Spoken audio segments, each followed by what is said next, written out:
오늘 설교 제목은 하나님의 아픔인데요. 창세기 6장에는 노아의 이제 홍수 사건이 창세기 6장부터 창세기 9장까지 노아의 홍수 사건이 나옵니다. 우리는 노아의 홍수 사건을 단순한 개념으로 보게 되면은 사람이 타락하니까 하나님이 심판을 했다. 우리는 그런 이제 결론적인 부분으로 창세기 우리가 6장에서 9장 사이를 그렇게 이제 읽으면서 생각을 할 수가 있어요. 그렇지만 우리는 성경을 다시 자세히 또 읽으면서 또 기도하면서 성령의 감동을 받으면서 성경을 읽다 보면 우리는 성경 속에서 항상 무엇을 느낄 수 있냐면 행간을 느껴야 되는 거예요. 그 행간은 뭐냐면 행간 속에서 우리는 무엇을 느낄 수 있냐면은 성령이 주시는 이제 감동인데 그 감동 속에서 하나님의 마음을 읽어낼 수가 있어야 된다는 거죠. 오늘 이제 본문 말씀을 보시게 되면은 상당히 이제 이 부분도 여러 가지 이제 말들이 많이 나오는 부분들이 있어요. 왜냐하면 이제 해석상에 보게 되면 여기서 이제 사람의 딸들이 있고 하나님의 아들들 이렇게 이제 이야기가 나옵니다. 그럼 도대체 하나님의 아들들이 누구냐 하는 부분들이 이제 언급이 될 수가 있어요. 그래서 뭐 어느 사람은 하나님의 아들들이 천사들이다 이렇게 말해요. 그것도 틀린 건 아니거든요.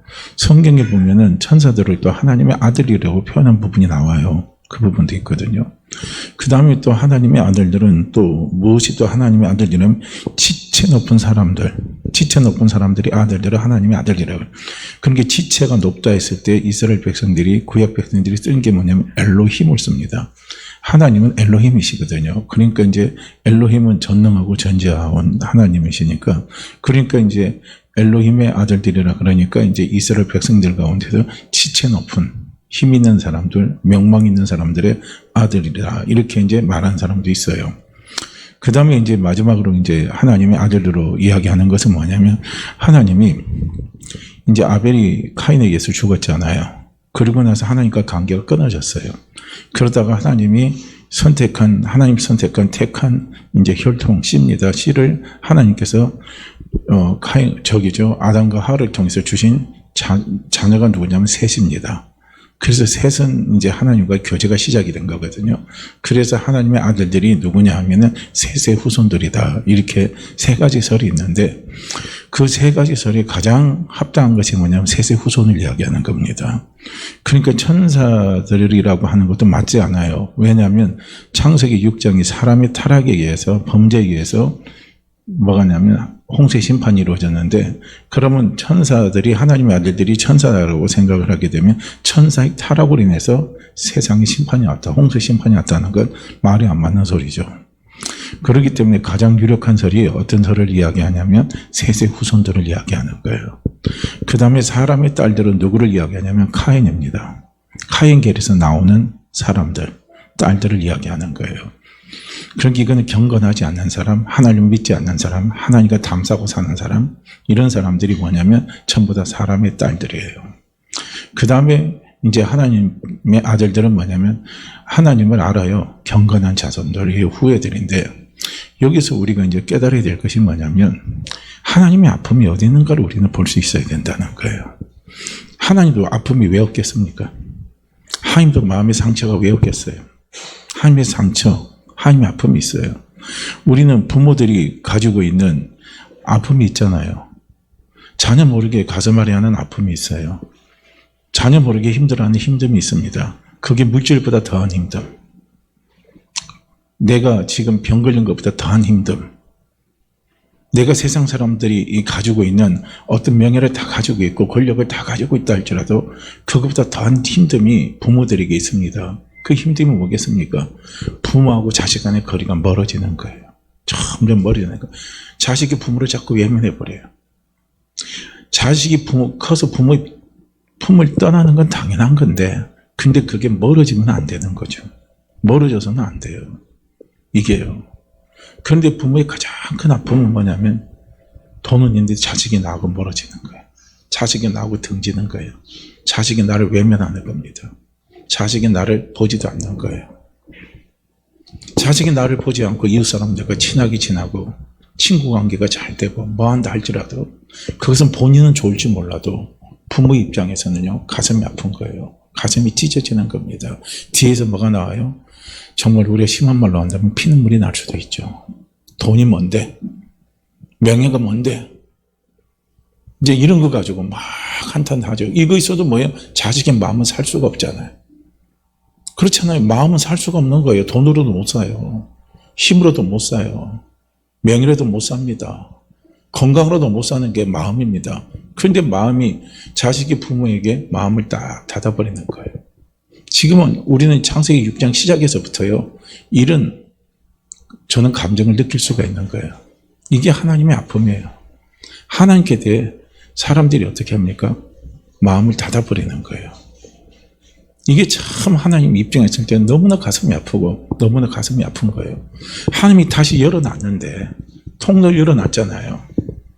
아벨이 죽었어요. 아벨은 경건한 자입니다. 하나님과 교제하는 자고 하나님과 동행하는 자고 하나님의 뜻을 아는 자예요. 그래서 하나님 앞에 올바른 예배를 드릴 줄 아는 사람이거든요. 예배는 어떻게 보면요, 하나님과의 동행을 이야기하는 거예요. 임마누엘을 이야기하는 겁니다. 임마누엘을 할 줄 아는 사람, 임마누엘의 신앙으로 달려간 사람이 아벨이에요. 근데 그 아벨이 카인에 의해서 죽었습니다. 그래서 하나님과의 동행이 안 된 거예요. 그러다가 하나님이 다시 뭡니까? 아담과 하와 사이에서 나온 셋을 통해서 그 믿음을 주신 거죠. 임마누엘의 믿음을 주신 거예요. 하나님과 동행하는 믿음을 주신 거예요. 하나님과 함께하는 믿음을 주신 거예요. 그래서 그 믿음에 의해서 셋의 후손들이 쭉 퍼져나갔는데, 근데 결국 그 셋의 후손도 결국은 어떻게 되느냐? 이게 문제인 거예요. 오늘 미국에요, 유명한 대학들이 있어요. 하버드 대학, 스탠퍼드 대학, 막 이런 대학들이 있습니다. 그 대학의 전부 시초가 뭔 줄 아십니까? 기독교 대학이에요. 목사님들이 세운 대학이에요. 하버드 대학. 그래요. 세상이 너무 타락했고 세상이 너무 부패했어요. 하나님과의 관계가 형성이 안 됐어요. 그래서 올바른 믿음의 사람을 키우고 하나님의 사람을 키우겠다고 만든 게 뭐냐면 하버드예요. 그런데 하버드도 조금 지나 보니까 이게 또 세상하고 또 융합이 되네요. 세상과 또 같이 함께 어울려가네요. 그러니까 하나님을 찾는 게 안 되는 거예요. 그래서 일부 또 하나님을 또 찾기를 원하는 경건한 또 목사님들이 또 모여서 만든 대학이 또 뭐냐면 그게 스탠퍼드 대학입니다. 근데 스탠퍼드 대학도 역시 마찬가지인 거예요. 또 세월이 흐르고 나니까 지금 어떻게 되느냐? 또 하나님과 멀어지는 거예요. 하나님과 함께 하지 않습니다. 지금요, 세상의 조류를 잘 봐야 돼요. 지금 미국이 심각한 게 어딘 줄 아십니까? 캐나다도 심각한 게 있어요. 미국에 가서 많은 신학교들이 있어요. 그런데 거기가 점점점 뭐로 바뀌냐면요, 자유주의 신학으로 바뀐다는 거예요. 자유주의 신학은 다른 말로 하면 인본주의 신학이고, 인본주의 신학 그 뒤에는 뭐가 있습니까? 사단의 영이, 세상의 영이 자리 잡고 있는 거예요. 왜 신학교가 무너지느냐 이거예요. 그래서 자유주의 신학이 들어가면요, 인본주의 신학이 들어가요. 인본주의 신학이 들어가면 성경을 전부 다 인본주의로 해석해버리는 거예요. 지금 이제 코로나가 이제 끝났잖아요. 끝났는데 이번에 우리 성결 신문에서 보니까 특집 기사가 나온 게 있어요. 그 특집 기사 나온 게 뭐냐면, 팬데믹 이후에 이제 지금 교회가 지금 다 모이도록 국가에서 허락을 해줬잖아요. 이제 지정석 없어도 돼요. 단지 마스크는 하라는 거예요. 밥 먹어도 돼요. 이제 교회에서. 정부에서 다 허락했습니다. 그런데 지금 심각한 게 뭐냐면, 교회 출석 인원이 최하가 10%고요. 최대가 20% 지금 줄었다는 거예요. 교회 헌금도 지금 10% 이상이 다 줄었다는 거예요. 그러니까 지금 교회 공동체가 회복해야 될 가장 첫 번째, 가장 묻는 질문에 가장 첫 번째가 나온 게 뭐냐면은 교회 공동체 회복인데, 그게 대면 예배 회복입니다. 모임 회복이에요. 근데 모임 회복이 잘 안 된다는 거예요. 그러니까 이제 모임을 회복하고 하려고 그러니까요, 이제 뭐 오후 예배도 드리려고 그러니까 또 심각하게 나타나는 많은 교회들의 문제가 뭐냐면 식사 문제입니다.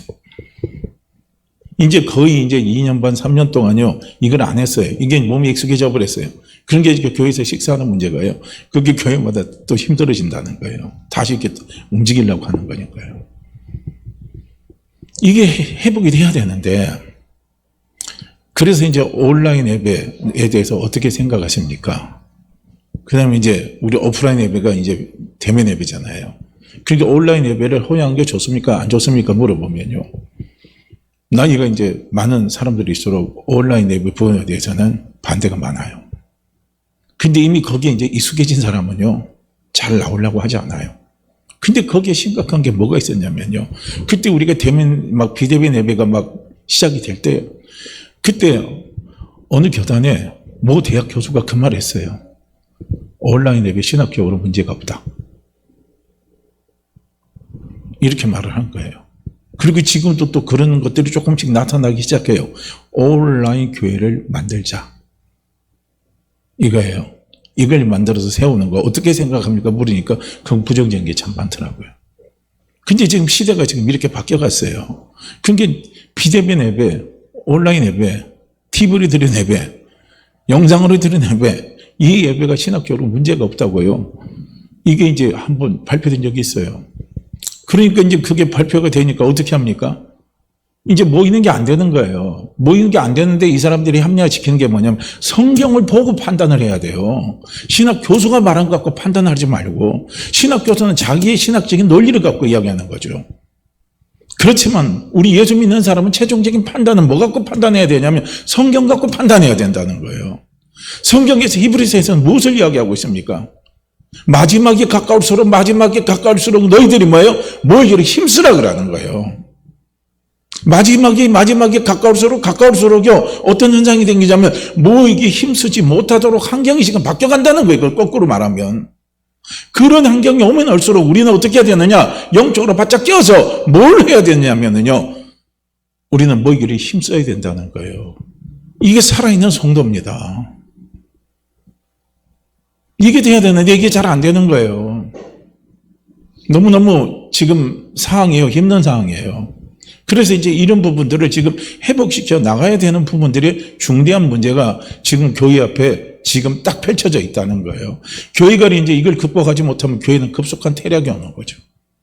우리도 이제 영국처럼 뭐 우리가 말 안 된다 말할 수가 없어요. 그런 성들이 이제 오는 거예요. 그 다음에 이제 이야기에 나타나는 게 이제 다음 세대를 살리자 이거예요.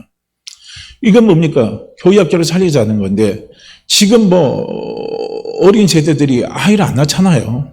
결혼도 안 하고 결혼하더라도 아이를 놓지 않고 그러니까 지금 애기 울음소리가 너무나 지금 없다는 거예요. 오늘도 금방 딱 제가 신문을 보고 왔는데 앞으로 조금 지나면 서울 인구가요 700만 대로 줄어든답니다. 서울도 다 준대요. 전부 다 준대요. 인구가 싹 준대요.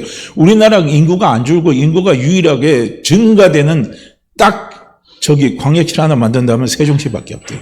세종시는 앞으로 넣는데 나머지는 다 인구가 줄어서 다 줄어버린다는 거예요. 지금 심각한 문제죠. 왜냐하면 우리나라가 초고령 시대로 가장 빨리 지금 접어들었고요. 아이를 안 낳아요. 그러면 어떻게 하면 교회의 명맥을 이어가는 것도 사실은요. 이거 환경적으로 어려운 겁니다. 그 전에 주님이 오시면 뭐 어떨지는 모르겠지만은요. 적어도 주님이 오시기까지는요. 교회가 여러 가지 어려운 문제에서 우리가 직면되어 있는 것은 우리 앞에 펼쳐진 분명한 현실입니다. 자, 지금 이런 상황이에요. 우리가 이 세상 살아가면서요. 카인 계열이 있고요. 셋의 계열이 있어요. 그렇게 카인 계열은 하나님의 아들들의 계열입니다. 이게 영적인 사람들이에요. 그리고 카인의 계열은 영적인 사람이 육에 속한 사람이고요. 그 다음에 셋의 계열은 하나님의 아들들입니다. 이건 영적인 사람들이에요.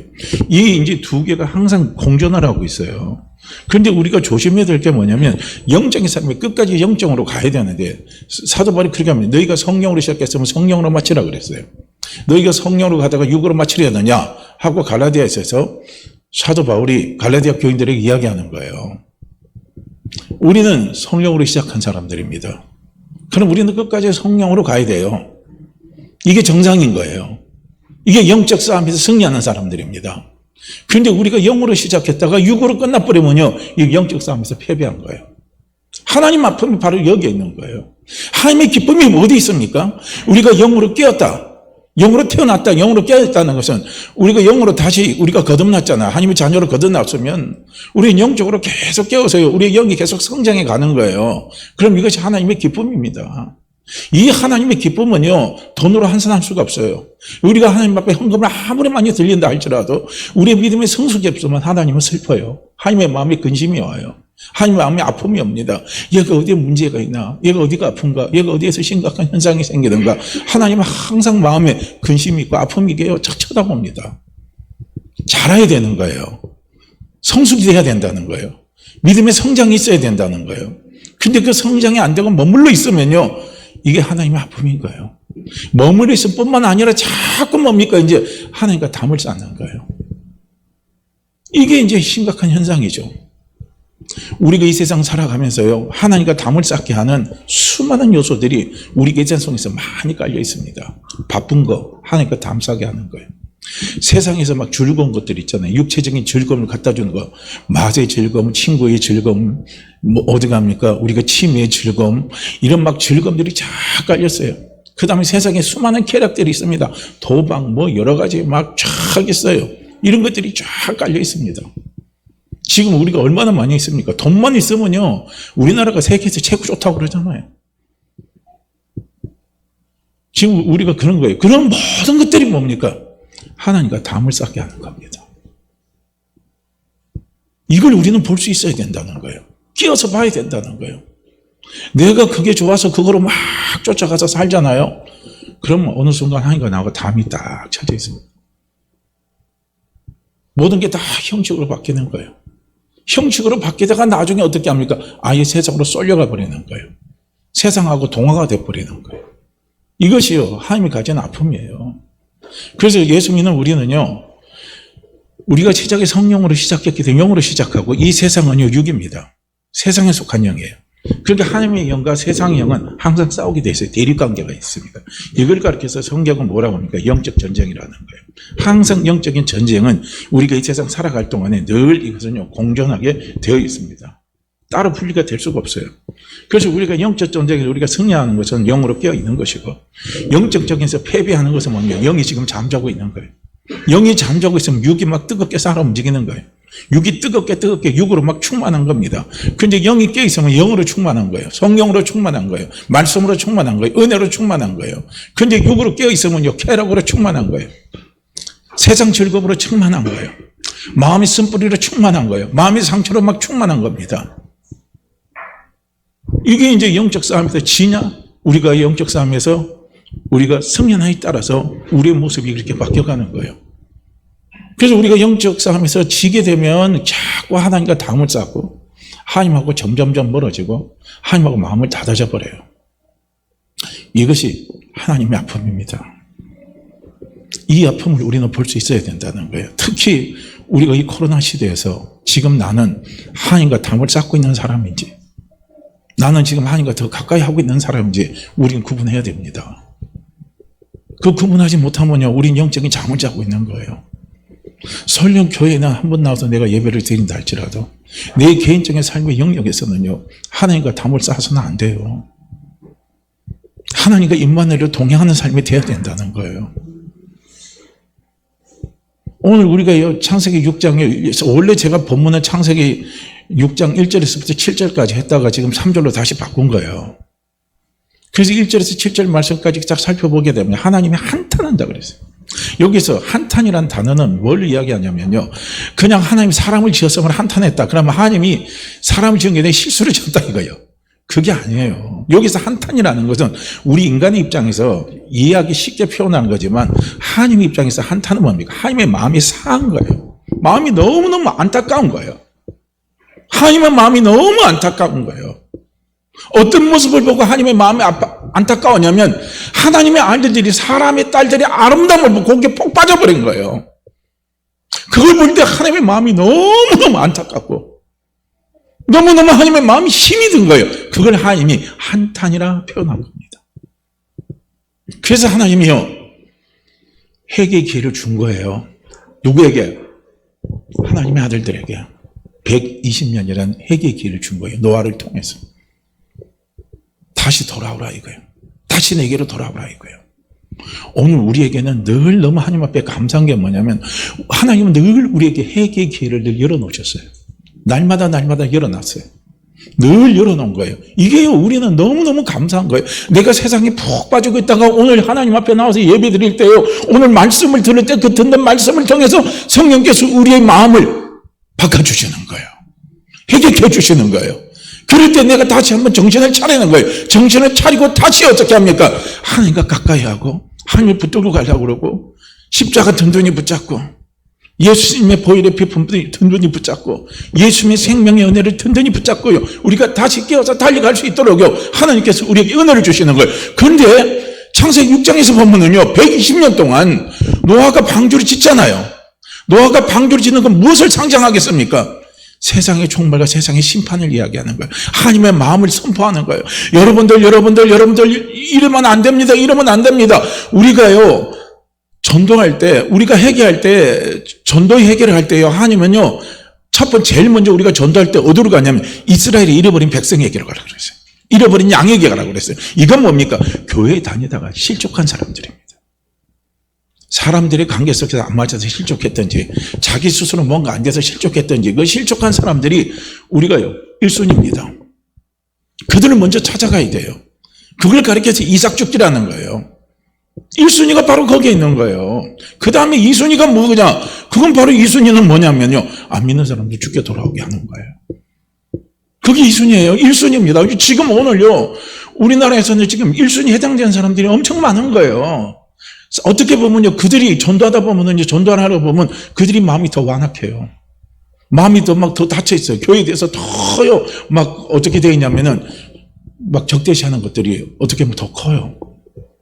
왜냐하면 그들이 받은 상처가 있거든요. 목회자에게 받은 상처, 장로에게 받은 상처, 권세에게 받은 상처, 성도에게 받은 상처, 자기 스스로가 받은 상처, 이런 것들이 그 안에 있기 때문에 더 힘들어요. 그런데 하나님의 관심은요, 그들이 죽게 나오게 하는 거예요. 그러니까 셋의 자손들이 셋이 경건한 사람이잖아요. 경건이라는 것은 믿음이에요, 믿음이. 하나님을 믿는 거예요. 그런데 그들이 하나님을 자꾸 떠나는 거예요. 하나님과 담을 쌓는 거예요. 그러니까 하나님 그거 볼 때 너무 가슴이 아픈 거예요. 그러니까 하나님이 노아를 택해서 120년 동안 방주를 짓게 만드는 거예요. 그러면서 회개 기회를 하나님께서 허락을 하시는 겁니다. 방주 질 때 사람들이 노아한테 와서 묻지 않았겠습니까? 분명히 물었을 거예요. 아니, 허건날 노아가 밥 먹고 앉아서 하는 일이 뭡니까? 맨날 대표질하고 뚝딱거리고 뭐 한다고 그러니까 배 만든다고 뚝딱거리고, 배는 왜 만들어요? 그러니까 나중에 하나님께서 여러분들 하나님께 돌아오십시오. 언젠가 하나님이 이제 120년 지나면 이제 홍수로 이 세상을 심판할 겁니다. 그러니까 빨리 돌아오세요. 그 말을 할 거 아니에요. 그런데 돌아온 사람이 있어요, 없어요? 성경에 보면 아무도 안 들어왔어요. 노아의 가족 8명만 딱 되고요, 나머지 아무도 안 들어왔습니다. 얼마나 안타깝습니까?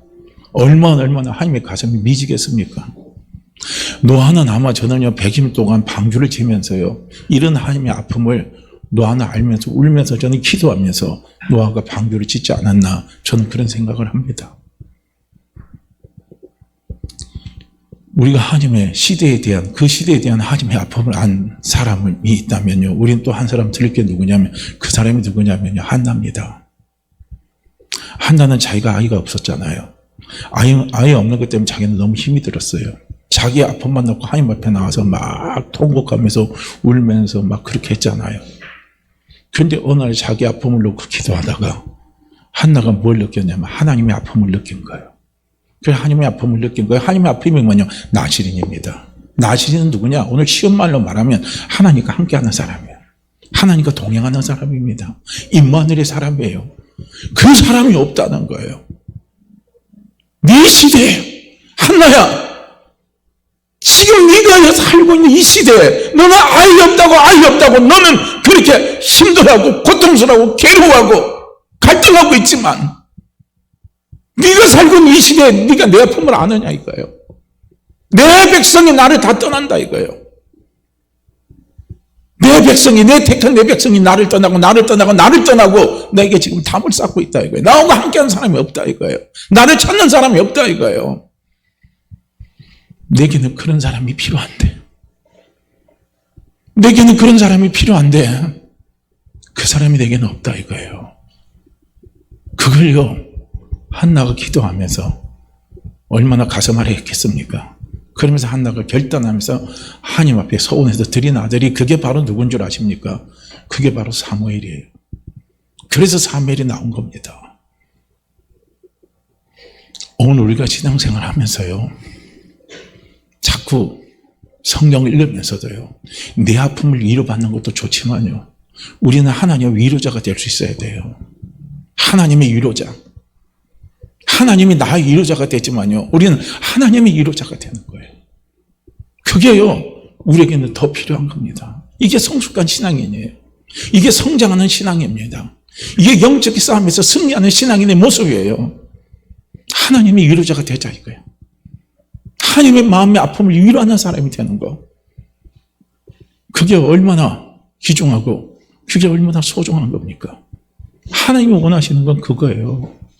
우리가요, 이 세상에 살면서 영적 싸움에서 실패하게 되면 우리는요, 그 세상의 유혹에 그대로 넘어가 버려요.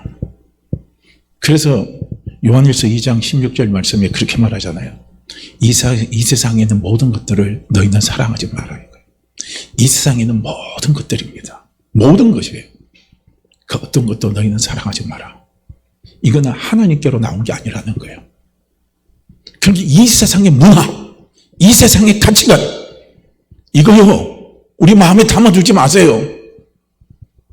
여기에 귀를 기울이지 마세요. 우리가 이 세상 살아갈 때 그건 필요한 부분이에요. 필요한 부분이지만요, 그게 절대적인 것이 돼서는 안 된다는 거예요. 절대적으로 내 생각, 내 마음을 사로잡게 하지 마시라는 거예요. 내 생각을 사로잡게 하지 마시라는 거예요. 거기에 내 감정이 절대적으로 사로잡히지 마셔야 돼요. 세상의 문화와 가치관에 내 감정, 내 마음, 내 의지가 다 거기에 사로잡히면요, 안 되는 거예요.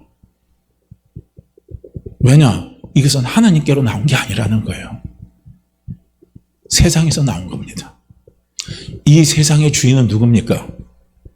이 세상의, 지금 이 세상의 주관자는요, 모든 것이 진짜 주관자는 다 하나님이시지만, 하나님께서 하나님의 그 일의 계획에 의해서 일시적으로 이 세상의 주관자로요, 맡겨놓은 게 누군 줄 아십니까? 그게 바로 사단입니다.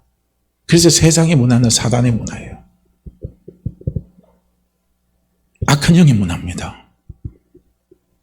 그래서 악한 영은 그거잖아요. 악한 영이 딱 가지고 있는 거 딱 하나 가지고 움직이잖아요. 최종적으로 악한 영은 멸망입니다. 파멸로 가게 만들어요. 나 자신의 인생을 파멸하게 만들고, 내 가정을 파멸하게 만들고, 국가를 파멸하게 만들고, 그리고 나서 영적으로 다 파멸하게 만들어버리는 게 이게 세상의 영이 하는 짓입니다. 겉으로는요, 그대로 평화를 외쳐요. 그런데 안 되잖아요. 평화가 차오르지 않아요. 진정한 평화는요, 하나님의 영이 다스리고, 하나님의 영이 다스림을 받을 때요, 진정한 평화는 거기서 오는 거예요. 딴 데서 오질 않습니다.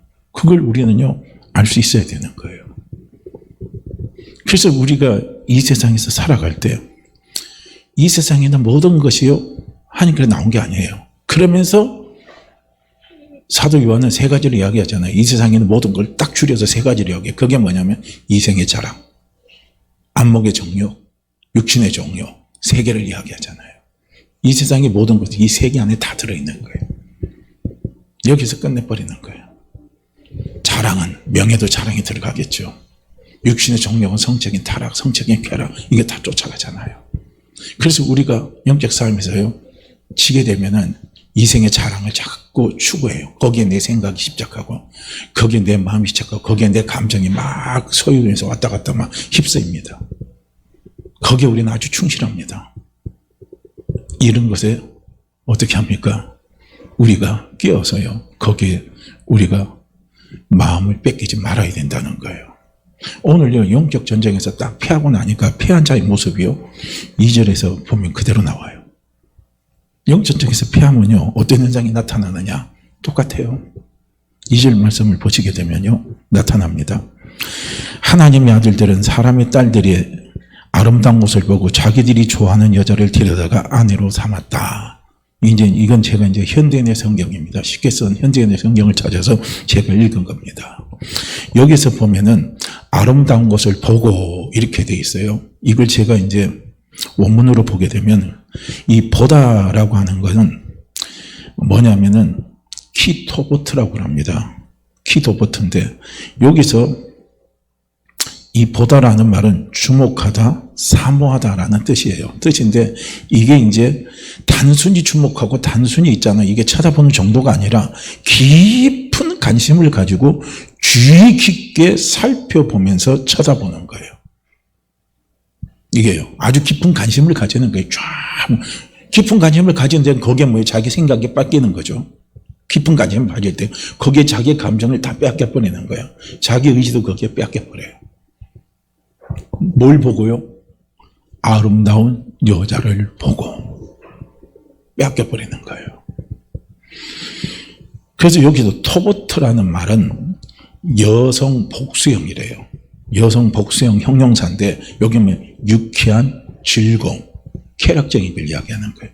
그러니까 여기서 하나님의 아들들이 사람의 딸들을 이렇게 바라볼 때 뭘 바라보냐면 여성을 바라볼 때 쾌락적인 것, 자기의 쾌락을 채워줄 대상, 자기의 즐거움을 채워줄 대상으로 깊이 거기에 생각이 집착이 되고 감정이 집착이 되면서 그 여자들을 찾는 거예요. 그 여자들에게 빨려 들어가는 거예요. 무섭죠? 이게 이제 영적으로 깨어있지 않으면 이렇게 된다는 거예요. 그래서 이것은 다른 말로 말한다면은 하나님의 아들들이 자기들의 육체적인 감각을 만족시킬 목적으로 여자들을 주목하고 바라보는 거예요. 깊은 관심을 바라보는 거예요. 이게 바로 뭘 이야기하겠습니까? 셋 중에 하나를 한다면 육체의 정욕이죠. 육체의 정욕에 음탕한 눈을 바라보고 여자들을 쳐다보고 관심을 갖고 그 여자들을 자기 사람으로 채우려고 하는 거예요. 그래서 이 아들들이 관심을 가진 것은요, 오직 사람의 딸들의 뭐만 하냐, 미모에만 관심을 갖는 거예요. 관심을 갖고 음욕의 눈으로 가득 찬 눈으로요, 사람의 딸들의 그 아름다움을 보고 빠져가는 겁니다. 그러니까 자기들이 좋아하는 모든 자로 이렇게 돼 있어요. 그러면 자기들이 좋아하는 모든 자라는 것은, 이 말은 이제 빠하루라는 건데 기본적인 뜻은 뭐냐면 선택하다, 고르다는 뜻이에요. 그래서 자기들이 좋아하는 이것을요, 이 부분을 직역을 하면 그렇답니다. 그들이 선택한 모든 자 중에 아무나예요. 그들이 선택한 모든 자 중에 아무나. 그게 자기들 아름다운 여자를 보는데 그 여자를 보는데 그 중에서 자기 마음에 딱 드는 여자가 있어요. 그 여자를 그냥 택해버린다는 거예요.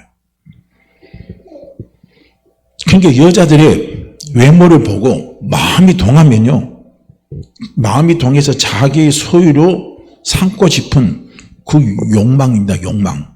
그 욕망을 그대로 표현을 하는 거예요. 근데요, 우리가 성경적으로 볼 때는요, 우리 배우자는요, 내 육체적인 욕망 갖고 바라보면 안 돼요. 우리가 결혼할 때 내 갈비뼈를 찾을 때 어떻게 합니까? 하나님이 데려다 줬다고 그랬어요, 아담에게. 그러니까 하나님의 뜻에 맞는 사람을 찾아야죠. 하나님이 원하는 사람을 찾아야지. 내 육체적인 욕망을 채우기 위해서 여자를 택하면 안 된다는 겁니다. 그러니까 우리가 영적 싸움에서 실패를 하게 되면요, 내가 결혼할 때 내 상대를 우리가 찾을 때, 또한 결혼한 사람이요, 또 찾아온 성적인 유혹을 당할 때는 이렇게 돼버려요. 참 무서운 거죠. 한마디로 하나님의 말씀을 사가리 무시하는 거죠. 하나님과 동행하는 삶이 안 되는 거예요. 여기에서 이제 모든 자라고 이렇게 돼 있는데요, 모든 자는 뭐냐면 믿음만 있으면 다 된다는 거예요. 예쁘면 다 된다는 거예요. 믿음이 있는가 없는가 상관도 안 해요. 그 원어적으로 들어가면요, 믿음이 있는가 상관 안 해요. 이 여자가 현명한 여자인지 현명하지 않은 어리석은 여자인지 구분도 안 해요.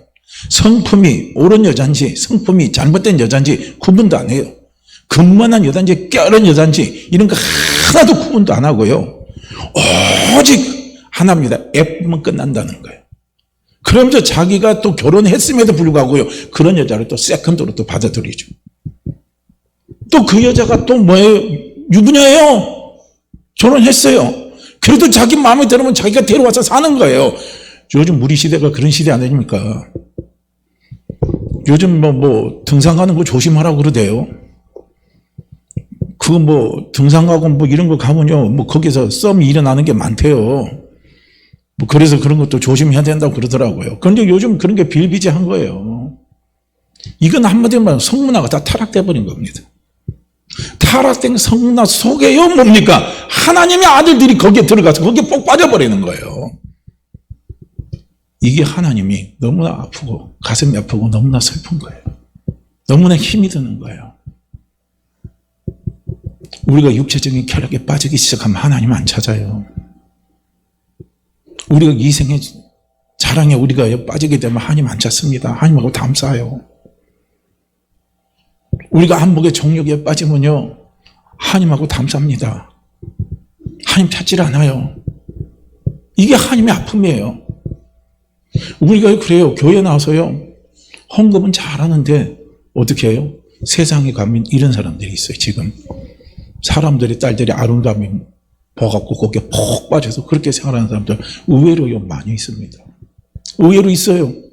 없는 것 같이 있어요. 그게 성도들만 그렇습니까? 목사들도 그런 사람 많잖아요. 우리 목회자들도요, 없다고 말할 수 없어요. 참 무섭습니다. 우리가 영적으로 껴있지 못하면 그게 되는 거예요. 그러니까 어느 목사님이 지옥에 가보니까 거기에 누가 들어가 있어요? 유명한 목사도 있더라는 거예요. 이름 석자만 되면 다 알만한 목사도 거기에 있더래요. 어디 있느냐? 지옥에 들어가 있더라는 거예요. 이게 뭡니까? 영적 싸움에서 질 때 나타나는 현상이에요. 거기서 다시요, 회개의 길을 주실 때요, 회개의 은혜를 주실 때요, 다시 우리는 회개해야 되는 거예요. 다시 깨어 있어야 된다는 거예요. 그런데 그걸 놓쳐버리면 안 된다는 겁니다. 그러니까요, 하나님 우리에게 회개의 기회를 주실 때가 언제인 줄 아십니까? 예배 드릴 때예요. 기도할 때입니다. 찬양 드릴 때예요. 그리고 어떻게 합니까? 간정을 드릴 때입니다. 이때가 하나님 우리에게 주시는 최고의 회개의 기회입니다. 이 기회를 놓쳐서는 안 돼요. 그래서 예배 때는 깨어 있어야 돼요. 기도할 때도 깨어 있어 기도해야 되고, 찬양할 때도 깨어 찬양해야 돼요. 그리고 남의 간정을 들을 때 깨어서 간정을요, 우리가 귀를 열고 들어야 된다는 거예요. 그럴 때 우리가 회개의 역사가 일어나는 거예요. 우리가 찬양도요, 그냥 말씀도 우리가 타성에 젖으면 안 돼요. 그냥 항상 우리가 제일 말씀을 드릴 때, 찬양을 드릴 때, 기도할 때 제일 좋은 자세가 뭔 줄 아십니까? 우리가 항상 그런 마음을 달라고 기도하세요. 나는 오늘 이 말씀 처음 듣는 말씀입니다. 나 처음 듣는 거예요. 그렇게 하고 말씀을 들으세요. 찬양을 드릴 때도 이건 했던 찬양이다 그러지 마시고, 아, 이건 나 처음 드린 찬양이다. 그러고요, 찬양을 드리세요. 우리가 기도할 때도요, 내가 기도를 잘한다고 하지 마세요. 기도할 때 성령이 도움을 구하세요. 나는 알기 때문에 기도할 줄 모릅니다. 성령이 기도를 가르쳐 주십시오 하고요, 우리가 성령께 의지하고 기도를 드리는 거예요. 그리고 우리가 간증을 드릴 때도 어떻게 간증을 듣는가 줄 아십니까? 저가 옛날에 내가 다 경험해봤어. 그렇죠. 옛날에 경험 안 한 거 어떻게 있습니까? 중요한 건 뭡니까? 지금이 중요한 거예요. 지금 내가 깨어있어야 되거든요. 지금 깨어있어야 되는데 지금 내가 깨어있지 못하는 거예요. 그렇다면 어떻게 합니까? 누가 스승입니까? 누가 나를 깨워줄 겁니까? 지금 간증을 통해서 깨어있는 사람, 그 사람이요, 나를 깨울 사람이에요. 그 사람이 지금 내 스승입니다. 그 사람이 내 길잡이에요. 내 길잡이라고 하나님이 간증자를 세워놓은 거예요. 그래서 하나님 앞에 그런 기도하는 거예요. 성령, 저 사람이 지금 경험하고 있는 영적인 그 경험, 저 사람이 깨어있는 영적인 깨움을 하나님 저에게도 허락해 주십시오. 저에게도 그런 은혜를 주십시오 하고요, 성령님께 기도하면서요, 우리는 간증을 드려야 된다는 거예요. 그런데 내가 저거 다 경험해봐서 우리 불에 길을 닫아버려요. 그럼 길을 닫아버리면 회개의 기회가 없는 거예요. 회개가 안 되는 거예요. 그러니까 항상 하나님 우리에게요, 회개할 수 있는 기회를 늘 열어주시는 거예요. 언제까지요? 주님 오시는 그날까지. 근데 주님이 오시고 나면 이제 회개의 기회도 없어요. 그걸로 딱 끝나버리는 거예요. 그러니까 지금 우리는 얼마나 하나님 앞에 좋은 시대를 살고 있는지 몰라요. 얼마나 하나님 앞에 감사하는 시대를요, 우리가 지금 살아가고 있는지 몰라요. 생각해보면 너무너무 하나님 앞에 감사한 거예요. 어떻게 내 생각을 변화시킬 수 있는가? 어떻게 내 마음을 변화시킬 수 있는가? 하나님 우리에게 회개의 은혜를 주시는 거예요. 성령을 통해서. 우리가 마음만 열고 사모만 하면 하나님 항상 우리에게 회개의 은혜를 부어주십니다. 그걸 우리는요, 볼 수 있어야 된다는 거예요.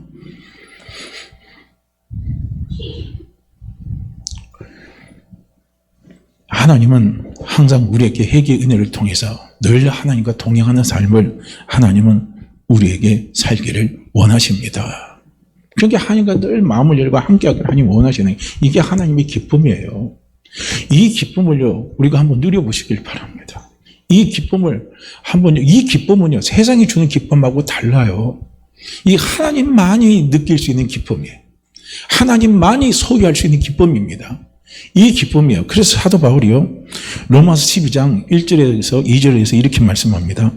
그러므로 형제들아, 내가 하나님의 모든 자비하심으로 너희를 권하노니 너희 몸을 하나님이 기뻐하시는 거룩한 산제사로 드리라. 이는 너희의 드릴 영적 예배니라. 1절에서 말하죠. 그 다음 이제 저는 2절을 좀 이야기하고 싶어요.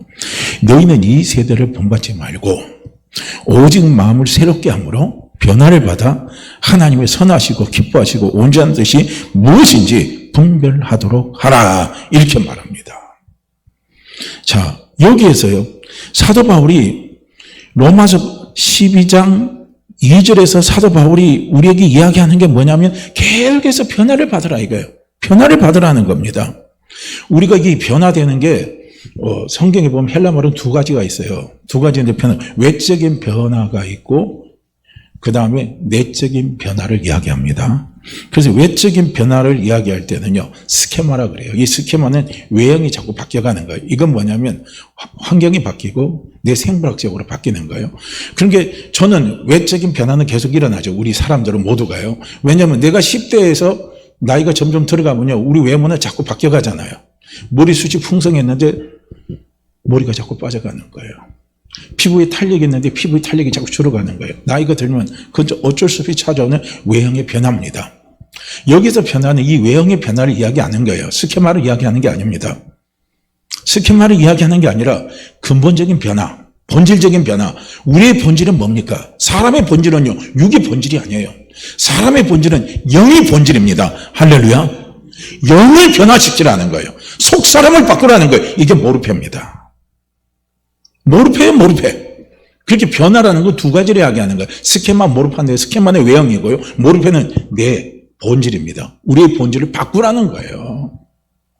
계속 이렇게 바꿔가라는 거예요. 그러니까 속 사람이 날로 새로워지고 영이 날로 새로워지라는 거예요. 이걸요 사도 바울이 이야기를 하는 거예요. 그래서 우리의 영이 변화를 받아서 날로 새로워지면 무엇을 할 수 있냐면요, 그게 느낄 수가 있는 거예요. 그게 뭐냐면 하나님의 선하시고 하나님이 기뻐하시고 하나님이 온전하신 것을 우리는 분별해내는 거예요. 그러니까 우리는 여기서 하나님이 선하시다는 것은 뭐냐면요, 이건 도덕적인 성품이에요. 그러니까 한마디로 말 하나님의 선하시고 기뻐하시고 온전하신 것, 이건 뭡니까? 하나님의 성품을 우리가 실제로 이해하고 느끼고 체험하면서 그 성품의 사람으로 내가 바뀌는 거예요. 참 이게 놀랍습니다. 그러니까 하나님의 선하시고라는 것은 하나님의 신적인 성품인데 이건 도덕적인 성품이에요. 정말 하나님은 선하시거든요. 하나님은 깨끗해요. 어둠이 없습니다. 완전히 빛이에요. 그러니까 우리가요, 자꾸 우리의 내면이 속사람이 우리의 영이 새로워지고 날로 새로워지면서 우리의 영이요 자꾸 성장해 가고, 이 성장에 가면요, 영이 깨어서 자꾸 성장해 가면 나중에 하나님의 선하신 빛의 성품을 우리가 볼 수가 있습니다. 그걸 볼 수가 있어요. 그 하나님의 빛의 성품을 한번 들어가 보세요.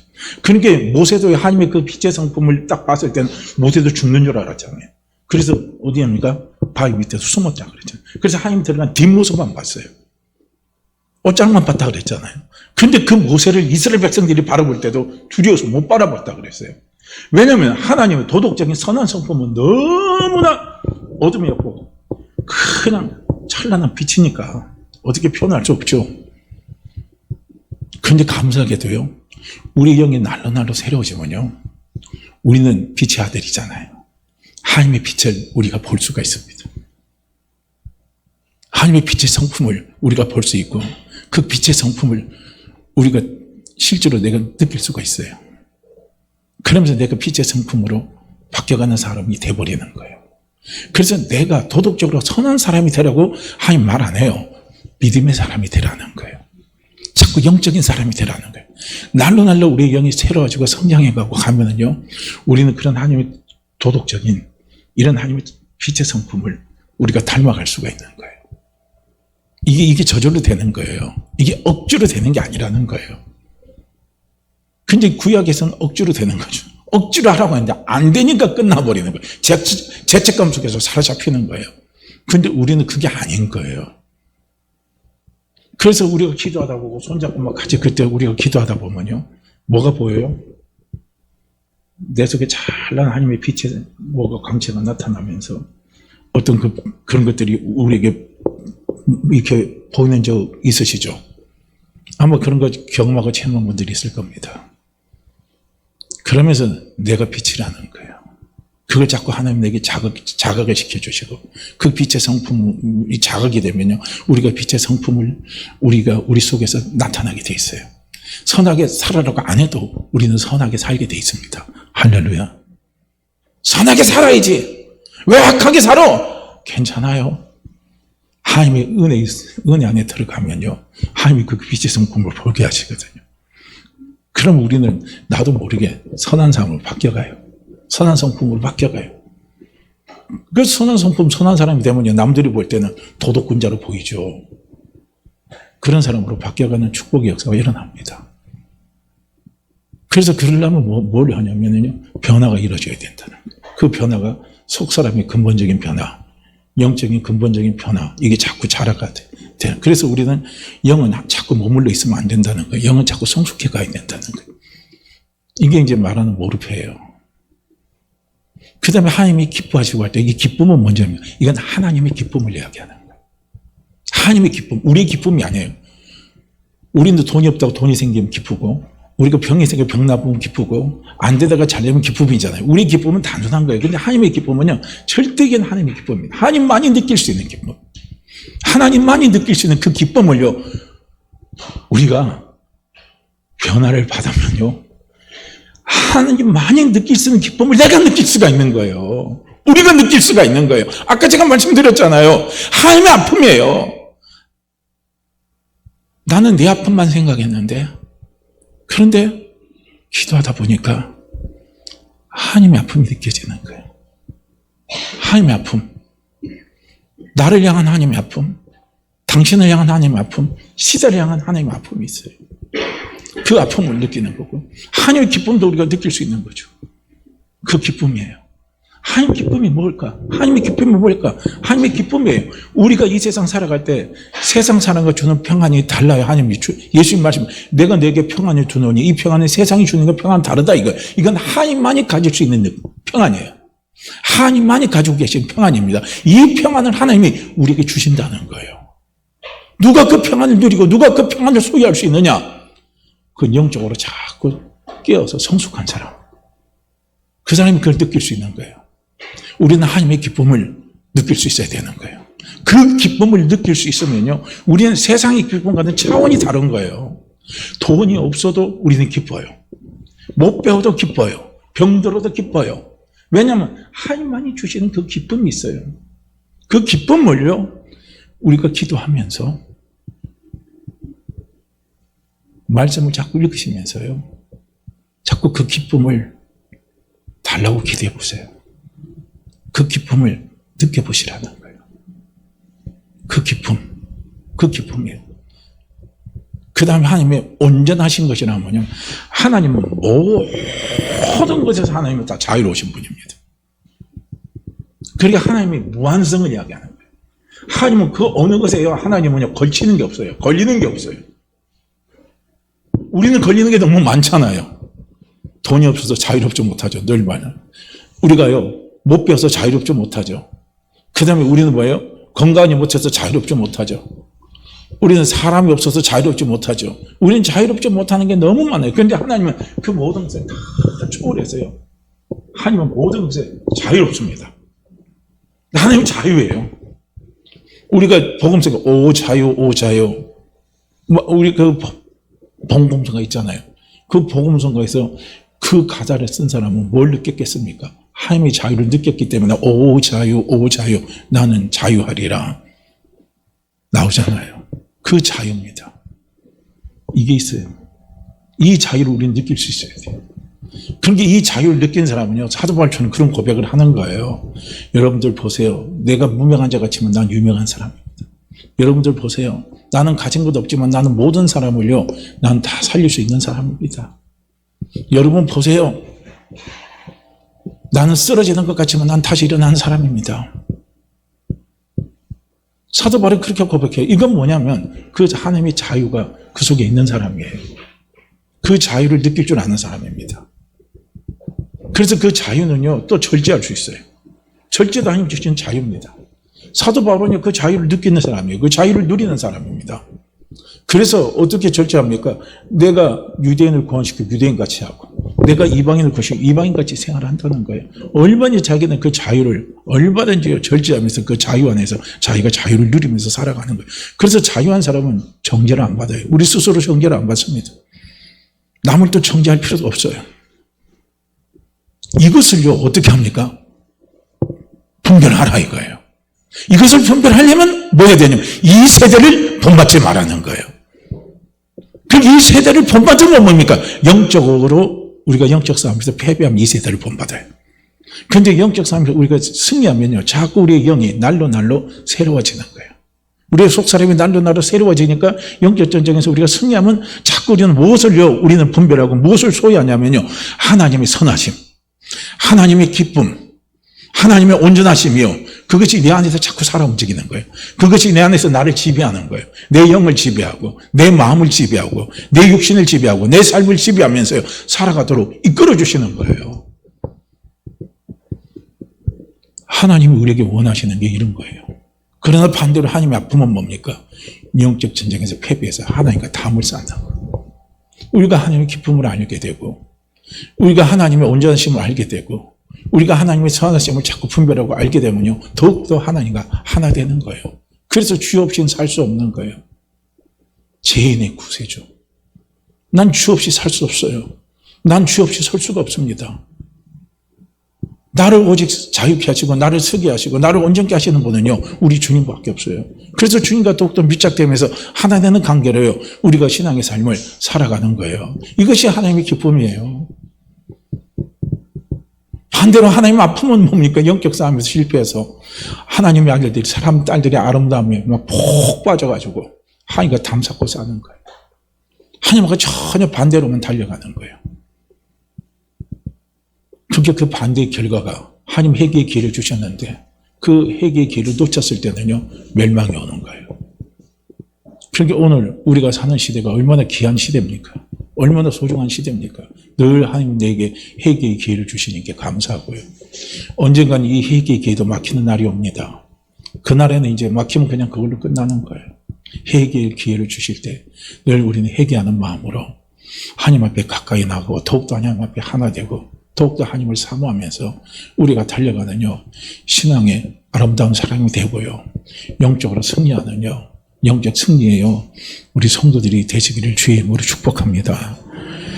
자, 이 시간 우리 함께 같이 기도하죠. 하나님, 우리가 살고 있는 이 시대는 영적 전쟁을 할 수밖에 없는 시대입니다. 하나님, 제가 영적 전쟁에서 끼어서 승리하게 도와주시고 패배하지 않게 도와주시옵소서. 우리가 영적 전쟁에서 패배하면 이 세대를 자꾸 본받습니다. 이 세대의 마음이 뺏기고 정신이 뺏기고 감정이 다 뺏겨버립니다. 하나님, 그러지 않게 도와주십시오. 이 시간 우리 함께 같이 기도합니다. 우리 함께 같이 기도하죠. 오 할렐루야. 하나님 아버지, 이 시간 아버지 뱀머리